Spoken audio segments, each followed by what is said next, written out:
Salut à tous, direction évidemment Paris-Vincennes ce vendredi en nocturne pour assister au Quintet Plus. On va découvrir ensemble tout d'abord les conditions de cette épreuve. On a affaire à des chevaudages, ils seront au nombre de 16 et ils vont en découdre pour la victoire sur les 2100 mètres de la grande piste. Course intéressante, vous le voyez, ces chevaux n'ont pas gagné 245 000 euros. Et on va tout d'abord regarder ensemble la grille de départ, à commencer donc par les chevaux qui vont s'élancer plutôt côté corde.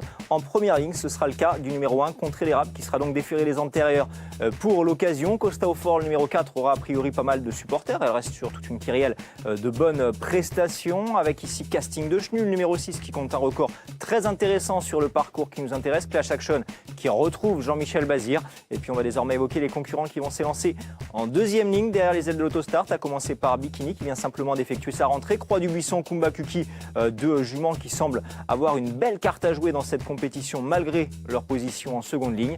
Brosse Troubadour le 15, Bigodec le 16 restent tous deux sur un succès et vont tenter de venir brouiller les cartes. On va désormais évidemment s'intéresser à la sélection de nos experts, à savoir Alexis Lévy et Laurent Guédard, qui ont donc placé en tête Costa au fort, le numéro 4, la protégée de Christian Bijon, qui vient de très bien se comporter sur une distance un peu plus longue sur cette même piste de Vincennes. Contrée l'Érable, le numéro 1, qui a été particulièrement malchanceuse ces dernières semaines, trouve ici une belle occasion de se réhabiliter. Class Action, le numéro 7, revient donc du trou monté avec a priori une belle carte à jouer. Kumba Kuki, Casting de Chenu peuvent également avoir leur mot à dire pour les toutes premières places. Et puis on termine donc cette sélection avec Azur des Caillons qui devra effacer sa position tout en dehors derrière l'autostart, et Brosse Troubadour qui semble peu à peu retrouver son bon niveau. Voilà donc pour la sélection de nos experts. Je vous souhaite à tous de très bons jeux. Bye bye.